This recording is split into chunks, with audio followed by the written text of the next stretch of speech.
Dream Home of Ma'am Lilibet Lagma Hiyo. Hello everyone, isang nakaka-inspire naman po na story sa pagpapagawa po ng bahay ang matutunghayan po natin sa episode na ito. Samahan niyo po ako at panoorin po natin ang pinagawang bahay ni Ma'am mula umpisa hanggang mabuo po ito at ma-fully furnished at matirahan po ang pinapagawa niyang bahay. Hello everyone, it's me again, Randy Yero. Welcome back sa ating YouTube channel, OFW Simple House Vlog. Kamusta po kayong lahat? Sana nasa mabuti po kayong kalagayan. Ito po pala ang perspective view ng bahay na ginaya po ni Ma'am. Pinalakihan niya lang po ang kanyang actual na pinagawa. Ito naman po ang floor plan na may sukat na 11 by 8.4 meter, 92.4 square meter with 2 bedrooms and 1 toilet and bath. Ito po ang pag-layout ng bahay. Itong bahay po pala is located at Barangay Santa Lucia, Capas, Tarlac, Philippines. Sinimulan po ang pagpapagawa nitong bahay noong last July 2020 at step by step din po ang pagpapagawa nito hanggang mabuo po ito at ma-fully furnished.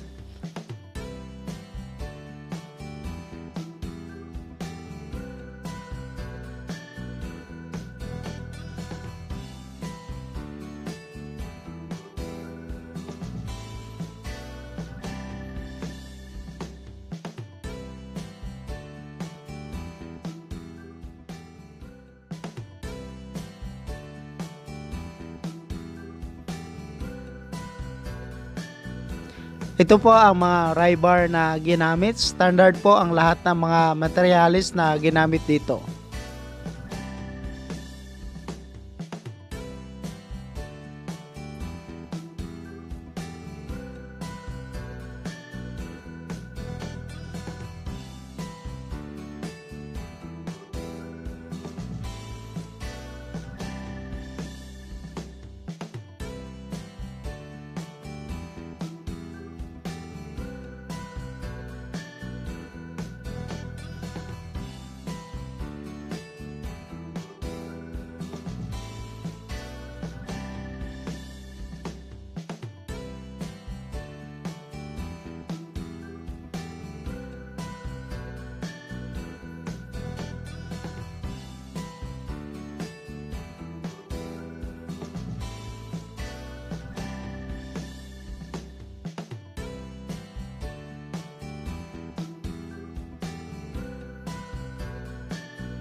Installation steel trusses ng bahay, gumamit po sila dito ng tubular at saka zipper lens.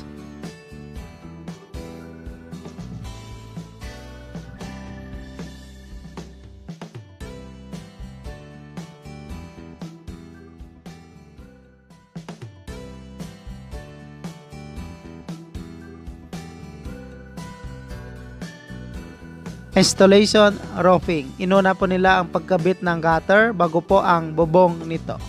Sa bubong po pala ng bahay ay ginamitan po nila ito ng rib type color roof, long span, gray color po ang napili na bubong ni ma'am para sa kanyang bahay.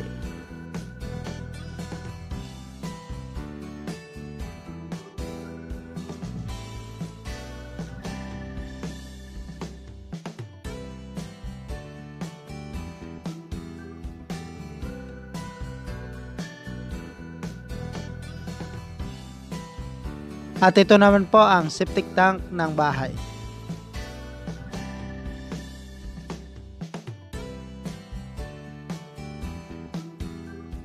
Materials for ceiling. Gumamit po sila dito ng faring at saka hardiplex. Start flooring of the house. Nilagyan po nila ng rebar ang pinakailalim po nito para mas matibay po ang flooring ng bahay.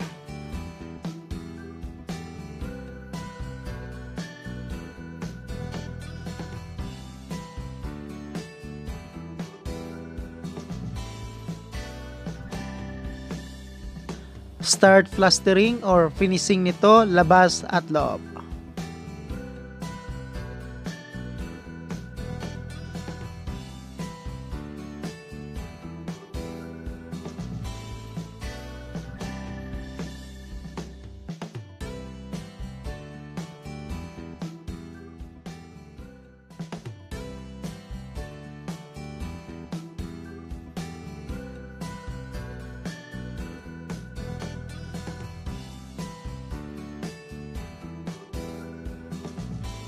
Tiles materials. Gumamit po sila dito ng 60 by 60.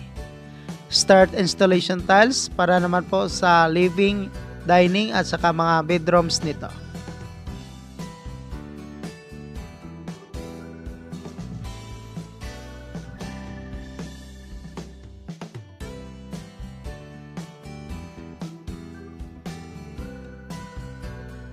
Installation ceiling.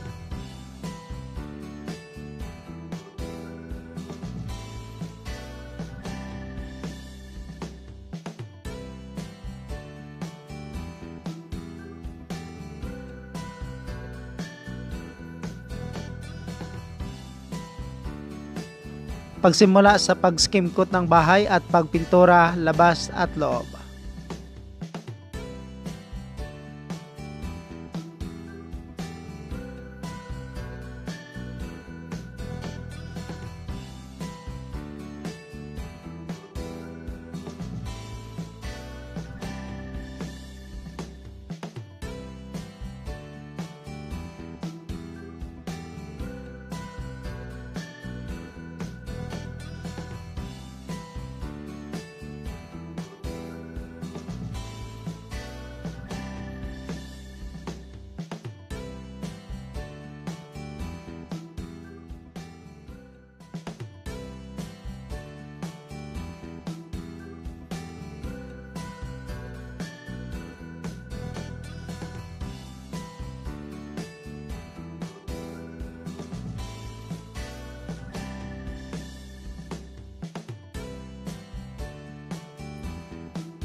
Ito po ang color combination nito sa loob ng bahay. Napakaganda po tingnan at maliwalas sa mata. Sa ceiling po nito ay naka-modern design na rin po ito. Naka-cube light at saka pin light na rin po.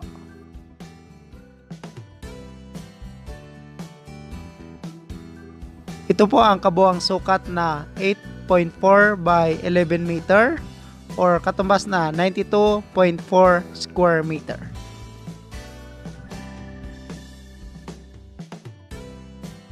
Mayroon po itong dalawang malalaking bedroom, 1 toilet and bath, living area, dining and kitchen.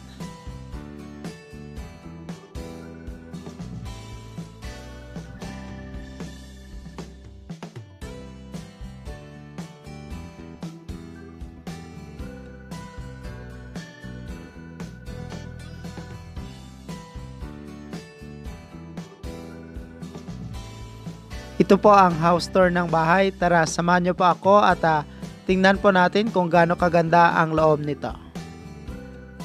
Si Ma'am Lilibet Lagma-Hiyo po pala ay nagtatrabaho sa South Korea.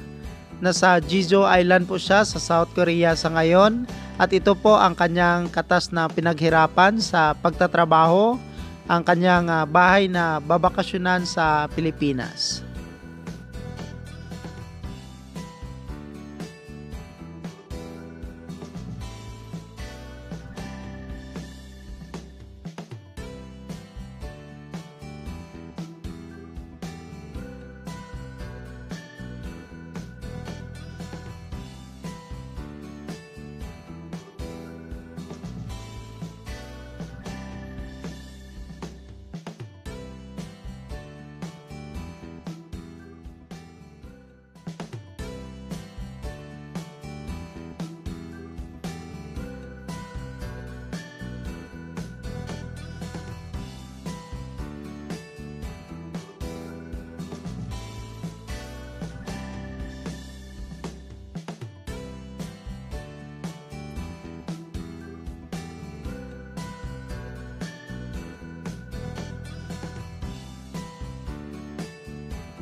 Building the house sa ganito kagandang bahay ay umabot po ito ng halagang 1 million pesos or katumbas na 20,000 US dollar with labor.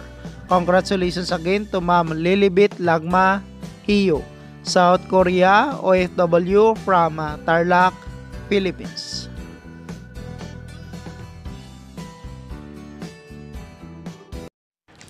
Thank you so much mga ka-OFW. Kung nagustuhan nyo itong video na to, please subscribe na sa Randillero YouTube channel. Please don't forget to hit bell button for our latest updates.